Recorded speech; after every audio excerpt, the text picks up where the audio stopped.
আজি যিখিনি পোষ্ট মই পাইছোঁ এইটোত মোৰ অকলে ছিংগলি একো তাৰ ক্ৰেডিট নাই ইয়াৰ কাৰণে অসমত যিখিনি স্পৰ্টছ অৰ্গেনাইজাৰ আছে সকলোৰে কণ্ট্ৰিবিউশ্যন আছে মই জাষ্ট এটা চিম্বল তাৰ যিটো নতুনকৈ মই দায়িত্ব পাইছোঁ ইয়াৰ কাৰণে মই মোৰ অন্তৰৰ পৰা জয় চাহ ডাঙৰীয়াক ধন্যবাদ জনাইছোঁ তেখেতে যথেষ্ট মোৰ ওপৰত বিশ্বাস ৰাখিছে আৰু মই ভাবোঁ যে তেওঁৰ যি বিশ্বাস আছে সেই বিশ্বাসক মই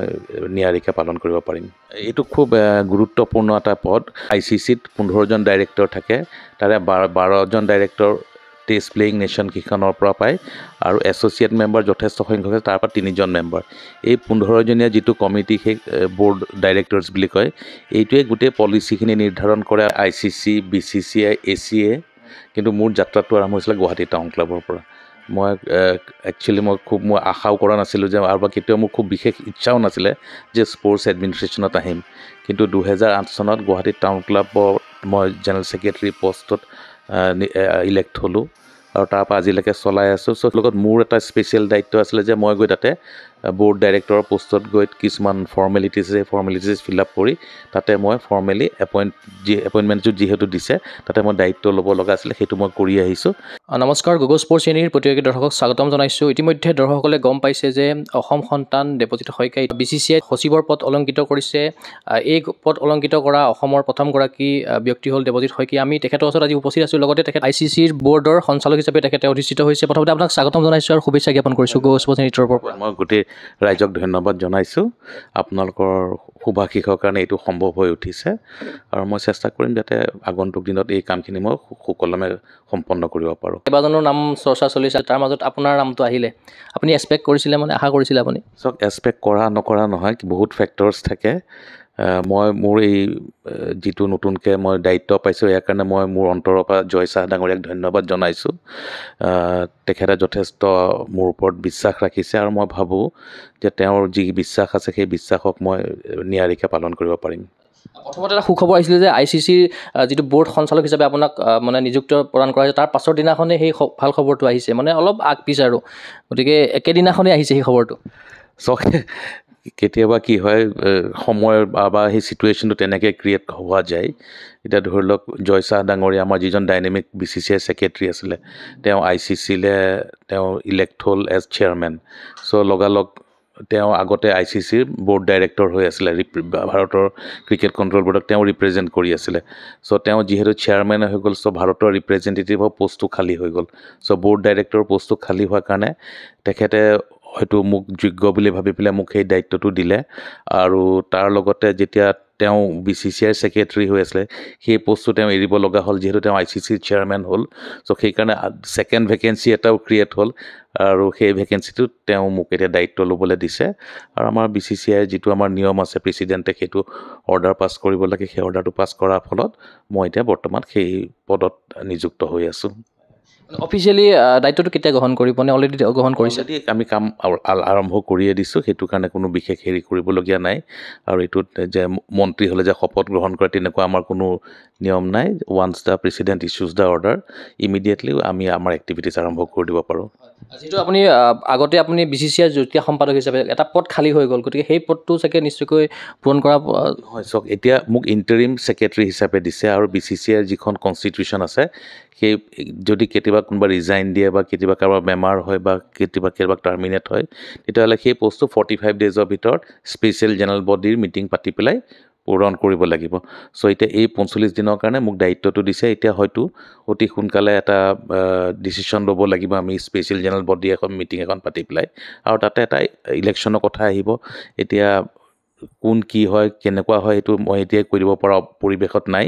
কিন্তু এতিয়া মোৰ প্ৰথমতে যিখিনি দায়িত্ব আছে যিহেতু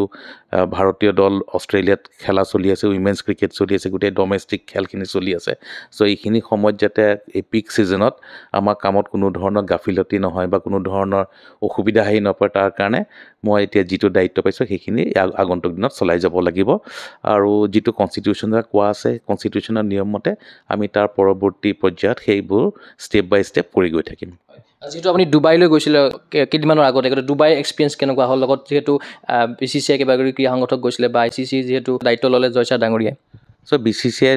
আমাৰ কেইবাজনো জয় চাহৰ ডাঙৰীয়াই তেওঁৰ দায়িত্বত গ্ৰহণ কৰিছে। তেওঁৰ লগত আমাৰ BCCI টীমটো গৈছিলে আৰু তেওঁৰ শুভাকাংক্ষীসকলো গৈছিলে। সেইটোৰ লগত মোৰ এটা স্পেচিয়েল দায়িত্ব আছিলে যে মই গৈ তাতে ব'ৰ্ড ডাইৰেক্টৰৰ পোষ্টত গৈ কিছুমান ফৰ্মেলিটিজ ফিল আপ কৰি তাতে মই ফৰ্মেলি এপইণ্টমেণ্টটো যিহেতু দিছে তাতে মই দায়িত্ব ল'ব লগা আছিলে। সেইটো মই কৰি আহিছোঁ। সেইটো 4 তাৰিখে মই 4 ডিচেম্বৰত কৰিলোঁ আৰু আমাৰ 6 তাৰিখে এখন মিটিঙো আছিলে ব'ৰ্ড অফ ডাইৰেক্টৰ্ছৰ। সেই মিটিংখনতো মই উপস্থিত আছিলোঁ আৰু সেই মিটিংখন আগন্তুক দিনত সময়ে সময়ে হৈ থাকিব, য'ত মই নিয়মীয়াকৈ উপস্থিত থাকিব লাগিব। যিহেতু আপোনাৰ এই যাত্ৰাটো এছিয়াৰ পৰা আৰম্ভ হৈছে বা GSAৰ পৰা আৰম্ভ হৈছে, GSA পৰা বা ACA, তাৰপিছত আপুনি BCCI, মানে ICC, গতিকে এই যাত্ৰাটো নিশ্চয়কৈ এটা দীঘলীয়া যাত্ৰা আছিলে। এই যাত্ৰা নিশ্চয়কৈ ইমান সহজ নাছিলে, অলপ যদি থ্ৰুতে জানিব বিচাৰোঁ। আপুনি ক'লে ICC, BCCI, ACA, কিন্তু মোৰ যাত্ৰাটো আৰম্ভ হৈছিলে গুৱাহাটী টাউন ক্লাবৰ পৰা। মই আশাও কৰা নাছিলোঁ যে আৰু কেতিয়াও মোৰ খুব বিশেষ ইচ্ছাও নাছিলে যে স্পৰ্টছ এডমিনিষ্ট্ৰেশ্যনত আহিম। কিন্তু 2008 চনত গুৱাহাটী টাউন ক্লাবত মই জেনেৰেল ছেক্ৰেটাৰী পষ্টত ইলেক্ট হ'লোঁ আৰু তাৰপৰা আজিলৈকে চলাই আছোঁ। চ' সেইটোৱে মোৰ প্ৰথম আৰম্ভণি কৰিলে স্পৰ্টছ এডমিনিষ্ট্ৰেশ্যনত। তাৰ আগত কিছুদিন মই ভাইচ প্ৰেছিডেণ্ট হিচাপে গুৱাহাটী টাউন ক্লাবৰ এক্সিকিউটিভ কমিটিত আছিলোঁ 2003 চনৰ। বাট মই এখনো মিটিং এটেণ্ডো কৰা নাছিলোঁ আৰু কোনো এক্টিভিটিজত মই জড়িতও নাছিলোঁ। কিন্তু 2008 পৰা মই গুৱাহাটী টাউন ক্লাবত জড়িত হোৱাৰ পৰা মই এক্টিভলি আৰম্ভ কৰিলোঁ, য'ত আমি ফুটবল একাডেমি বনালোঁ, ক্ৰিকেট একাডেমি বনালোঁ, বিভিন্ন খেলৰ আমি চৰ্চা আৰম্ভ কৰিলোঁ গুৱাহাটী টাউন ক্লাবৰ জৰিয়তে। আৰু তাৰপিছত পৰৱৰ্তী সময়ত গৈ সেইটো সময়ত অসম ক্ৰিকেট সন্থাৰ বিভিন্ন বেমেজেলি হৈ আছিলে, সেইবিলাকো দেখি আছিলোঁ। এইবিলাক ভালো লগা নাছিলে। চ' সহজানন্দ ওজাৰ নামত এটা মই PIL কৰিলোঁ 2014ত। সেই PILত কিছুমান ভাল আমি গুৱাহাটী হাইকোৰ্টৰ পৰা অৰ্ডাৰ পালোঁ। 2016ত অসম ক্ৰিকেট সন্থাত মই ভাইচ প্ৰেছিডেণ্ট হিচাপে জইন কৰিলোঁ। তাতো প্ৰথম 2-3 বছৰ থকাৰ পিছত ভাল লগা নাছিলে, ৰিজাইনো দিছিলোঁ ভাইচ প্ৰেছিডেণ্ট পোষ্টৰ পৰা। আকৌ থাকিব লগা হ'ল নিলয় দত্ত ডাঙৰীয়া বা সেইখিনি সময়ত যিসকল ছিনিয়ৰ আছিল তেওঁলোকে ৰিকুৱেষ্ট কৰাত। তাৰপিছত 2019ৰ পৰা মই পূৰা ফুল ফ্লেজেড অসম ক্ৰিকেট সন্থাৰ ছেক্ৰেটাৰী হৈ পেলাই কাম কৰিলোঁ 3 বছৰ। আৰু ভগৱানৰ আশীৰ্বাদত অক্টোবৰ 2022ৰ পৰা জইণ্ট ছেক্ৰেটাৰী BCCIত হৈ আছোঁ আৰু সেইটো টাৰ্ম আৰু মোৰ 11 মাহ আছে। এতিয়া চাওঁ আগলৈ কি হয়। এতিয়া কিন্তু আপোনাৰ দায়িত্ব বাঢ়িলে, যিহেতু আপুনি ICCটো আপুনি নিযুক্ত লাভ কৰিলে, গতিকে আগতে BCCIলৈকে আপুনি আছিলে, এইবাৰ দায়িত্ব যিহেতু বাঢ়িলে, গতিকে কি ক'ব? এইটো খুব গুৰুত্বপূৰ্ণ এটা পদ। ICCত 15জন ডাইৰেক্টৰ থাকে, তাৰে 12জন ডাইৰেক্টৰ টেষ্ট প্লেয়িং নেশ্যন কেইখনৰ পৰা পায় আৰু এছ'চিয়েট মেম্বাৰ যথেষ্ট সংখ্যক আছে, তাৰ পৰা 3জন মেম্বাৰ। এই 15জনীয়া যিটো কমিটি, সেই ব'ৰ্ড ডাইৰেক্টৰ্ছ বুলি কয়, এইটোৱে গোটেই পলিচিখিনি নিৰ্ধাৰণ কৰে আৰু গোটেই ICCৰ যিটো ক্ৰিকেট ডেভেলপমেণ্টৰ এক্টিভিটিজ এইটোৱে ৰুল কৰে বা গভৰ্ণ কৰে। পলিচি মেকিঙৰ পৰা আৰম্ভ কৰি ইমপ্লিমেণ্টেশ্যনলৈকে এই ব'ৰ্ড ডাইৰেক্টৰ্ছখিনিৰ যথেষ্ট দায়িত্ব থাকে আৰু মই সেইটো মোক দিয়াৰ বাবে জয় চাহ ডাঙৰীয়াক যথেষ্ট ধন্যবাদ দিছোঁ। আৰু এই দায়িত্বটো খুব গধুৰ দায়িত্ব, সঁচাকৈ আপুনি ঠিকেই কৈছে। আৰু মই চেষ্টা কৰিম যাতে বিভিন্ন দেশলৈ গৈ পেলাই তাতে ক্ৰিকেটৰ ডেভেলপমেণ্টত কি হৈছে আৰু ICCৰ একচুৱেল অবজেক্টিভটো কি আৰু তেওঁলোকে কি পদ্ধতিৰে ক্ৰিকেটৰ উন্নতি কৰিবলৈ গৈছে, এইবোৰ ধৰি লওক মই শিকাৰ এটা পৰিৱেশ পাম। আৰু আগন্তুক দিনত হয়তো কিছু বছৰৰ পিছত যেতিয়া এইবোৰ দায়িত্বৰ পৰা মই আজৰি হ'ম, আকৌ অসম ক্ৰিকেটত আহি সেই ভাল যিবোৰ কথা শিকি আহিম ইয়াতে ইমপ্লিমেণ্ট কৰিবলৈ চেষ্টা কৰিম। ইমান গধুৰ দায়িত্ব আপুনি পোৱাৰ পাছতো ধৰি লওক আপুনি GSL লগতো টাইম দিব লগা হয়। আমি যিহেতু গুৱাহাটী প্ৰিমিয়াৰ ফুটবল লীগ চলি আছে, তাতো আপুনি টাইম আমি দেখা পাইছোঁ, আপোনাক অপেনিঙতো পাইছোঁ বা হয়তো ক্লজিঙতো পাম। গতিকে ইমানখিনি আপুনি কিদৰে মেইনটেইন কৰি আছে? চাওক, গুৱাহাটী স্পৰ্টছ এছ'চিয়েশ্যন এটা খুব শাৰীৰ ক্ৰিকেট স্পৰ্টছ এছ'চিয়েশ্যন হয়। বহুত 1958ৰ পৰা চলি আছে, 57ৰ পৰা চলি আছে। এইটো কিছুমান সময়ত আমি দেখিছিলোঁ যে ইয়াৰ পৰিৱেশটো ভাল নাছিলে বা ইয়াৰ এক্টিভিটিজবোৰ যেনেকৈ হ'ব লাগিছিল, অসমৰ কেপিটেল বা ৰাজ্যৰ যিখন আমাৰ ৰাজধানী আছে, ৰাজধানীত থকা ক্ৰিকেট স্পৰ্টছ এছ'চিয়েশ্যনটোৰ এক্টিভিটিজখিনিৰ ওপৰত চবৰে নজৰ থাকে। কিন্তু কিবা কাৰণত হওক ইয়াৰ এক্টিভিটিজখিনি খুব এটা ভালকৈ হৈ থকা নাছিল আৰু সেইটো মই উপলব্ধ কৰিছিলোঁ। আৰু গুৱাহাটী স্পৰ্টছ এছ'চিয়েশ্যনৰ পৰাই মোৰ খেলাৰ কেৰিয়াৰটো আৰম্ভ হৈছিলে। চ' এটা সময় আহে যে আমি কিবা পাই থাকোঁ, কিন্তু এটা সময়ত আহিব লাগে দিয়াৰ সময়, ৰিটাৰ্ণ কৰা। চ' মই ভাবিলোঁ যে গুৱাহাটী স্পৰ্টছ এছ'চিয়েশ্যন যিহেতু আজিৰ পৰিস্থিতিটো 2 বছৰ আগলৈকে খুব ভাল নাছিলে, চ' মই তাতে সোমাই লৈ পেলাই গোটেই ছিষ্টেমটোক এটা নতুন দিশ দিবলৈ চেষ্টা কৰিছোঁ। মানুহখিনি একেখিনি মানুহেই আছে, কিন্তু আমি এটা নতুন কৰি পেলাই কনষ্টিটিউশ্যন এখন বনাই নতুন এটা প্ৰতিজ্ঞা কৰি নতুন এটা অবজেক্টিভ লৈ পেলাই আমি আগবাঢ়িছোঁ আৰু আমি সেই হিচাপত ফুটবলৰ কাৰণে আমি যথেষ্ট এক্টিভিটিজ আৰম্ভ কৰি দিছোঁ আমি কিডছ লীগ আৰম্ভ কৰিলোঁ প্ৰিমিয়াৰ লীগ আৰম্ভ কৰিলোঁ অফিচ লীগ আৰু ক্লাব লীগৰ মাজত এটা ছেপাৰেশ্যন আনিলোঁ আমি কোচিং প্ৰগ্ৰেমবোৰ আৰম্ভ কৰিছোঁ আৰু বৰ্ডলৈ ট্ৰফিকো আমি এটা নতুন ৰূপত আমি আগবঢ়াবলৈ খুজিছোঁ যিটো 29 জানুৱাৰী 2025 পৰা আৰম্ভ হ'ব তাৰ কাৰণে মই অসমৰ মাননীয় মুখ্যমন্ত্ৰীকো ধন্যবাদ জনাইছোঁ তেখেতৰ পৰামৰ্শ মতে আৰু তেখেতৰ ছাপোৰ্টৰ মতে আমি যদি আগবাঢ়ি থাকোঁ গুৱাহাটী স্পৰ্টছ এছ'চিয়েশ্যনে আগন্তুক দিনত এটা খুব ভাল লেভেললৈ আগবাঢ়ি যাব যেহেতু টেষ্ট ক্ৰিকেট মানে অসমত অনুষ্ঠিত হোৱাৰ কথা চৰ্চা চলি আছে গতিকে সেয়া কেতিয়া মানে হৈ উঠিব বা কেতিয়া মানে অনুষ্ঠিত হোৱাৰ কিবা টেষ্ট ক্ৰিকেট ইয়াতে পতাৰ কাৰণে আমি যথেষ্ট চেষ্টা কৰি আছোঁ আৰু হৈ যাব এটা সময়ত কিন্তু আমি এটা নতুন ছিষ্টেম এটা আৰম্ভ কৰিব খুজিছোঁ অসমৰ মাননীয় মুখ্যমন্ত্ৰীৰ নেতৃত্বত আমি এটা নতুনকৈ ষ্টেডিয়াম আমি বনাই আছোঁ আমি আমিন গাঁৱত অসম চৰকাৰৰ লোক নিৰ্মাণ বিভাগৰ দ্বাৰা হয়তো আমাৰ প্ৰায় 20,000 পৰা 22,000 কেপাচিটিৰ ষ্টেডিয়াম হ'ব আৰু তাতে টেষ্ট খেলা এখন হ'বলৈ বা টেষ্ট চেণ্টাৰ এটা হ'বলৈ যিখিনি টেকনিকেল ৰিকুৱাৰমেণ্টছ আছে এই গোটেইখিনি আমি দি পেলাই সেই ষ্টেডিয়ামটো আমি আগবঢ়াই লৈ গৈছোঁ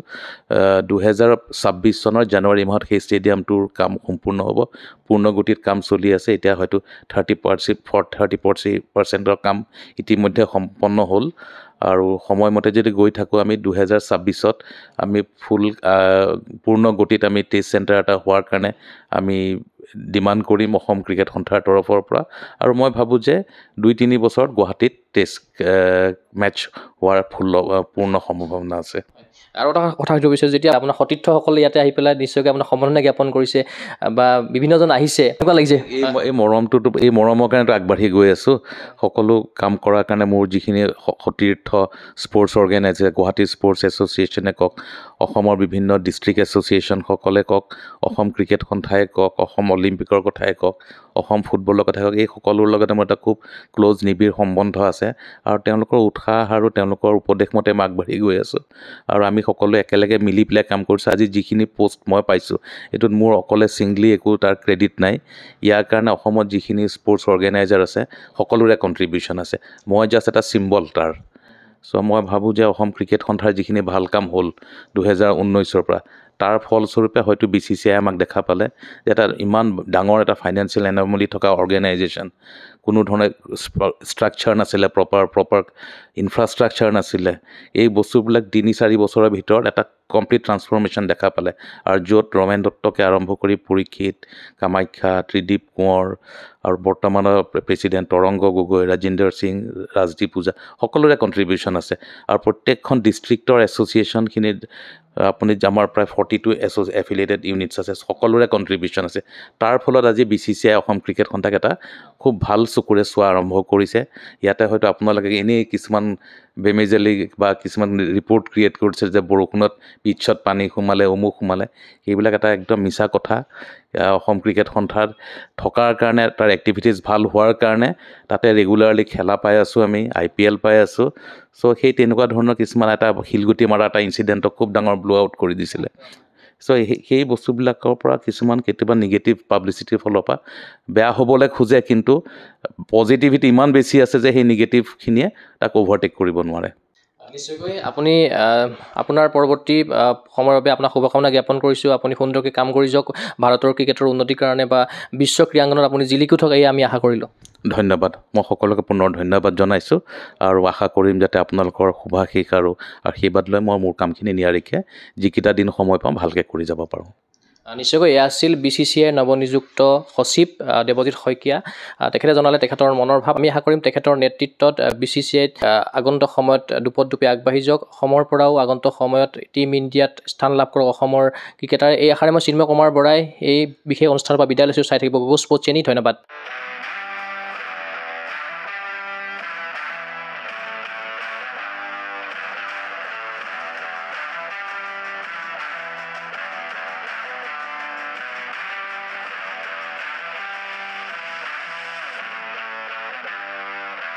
গুৱাহাটীৰ মাজমজিয়াত নৰ্থ ইষ্টৰ প্ৰথমখন এক্সক্লুচিভ মাৰ্চেল আৰ্টছ সামগ্ৰীৰ শ্ব'ৰুম তথা বিপণী Tirupati Sports karate wushu taekwondo boxing jujitsu pencak silat judo আদি 7টাকৈ সমৰ কলা ইভেণ্টৰ ইউনিফৰ্ম আৰু প্ৰশিক্ষণৰ সামগ্ৰী ইয়াত উপলব্ধ tracksuit jersey martial arts medal memento trophy ক্ৰয় কৰিব পাৰিব পাইকাৰী মূল্যত ফুটবল, ভলীবল, বাস্কেটবল, ক্ৰিকেট আদি ইভেণ্টৰ সামগ্ৰীৰ ছাপ্লাইৰ বাবে অৰ্ডাৰো লোৱা হয়। কাৰাটে টাইকোৱাণ্ডোৰ নেশ্যনেল ফেডাৰেশ্যনৰ দ্বাৰা এপ্ৰুভড ব্ৰেণ্ড আৰু আপ টু ডেট সামগ্ৰীৰ বাবে একমাত্ৰ বিশ্বাসযোগ্য আৰু নিৰ্ভৰযোগ্য প্ৰতিষ্ঠান। ঠিকনাটো হৈছে doctor B Barua road, house number 52, first floor, Ulubari, Guwahati 7, phone number 9085083493, email sanju_regal@rediffmail.com।